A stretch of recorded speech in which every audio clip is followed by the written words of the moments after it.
முருகனாய் முதல்வனாயானவன் ஸ்கந்தகுரு. ஸ்கந்தாசிரமம் இருக்கும் ஸ்கந்தகுரு அடிபற்றி சரணம் அடைந்தவர்கள் சாயுஜ்யம் பெற்றிடுவர். சத்தியம் சொல்கின்றேன் சந்தேகமில்லையப்பா. வேதங்கள் போற்றிடும் வடிவேலன் முருகனை நீ சந்தேகமில்லாமல் சத்தியமாய் நம்பிடுவாய்.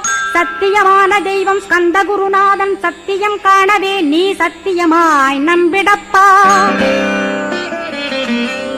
கன்னிமார் ஓடையிலே நீராடி நீரு பூசி கந்தகுரு கவசமோதி கந்தகிரி ஏறிவிட்டால் முந்தை வினை எல்லாம் கந்தன் நகற்றிடுவன். நிந்தைகள் நீங்கிவிடும் நிஷ்டையுமே கைகூடும்.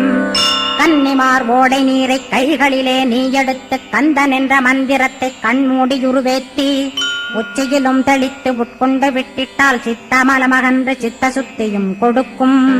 கன்னிமார் தேவிகளை கன்னிமார் ஓடையிலே கண்டு வழிபட்டு கந்தகிரி ஏறி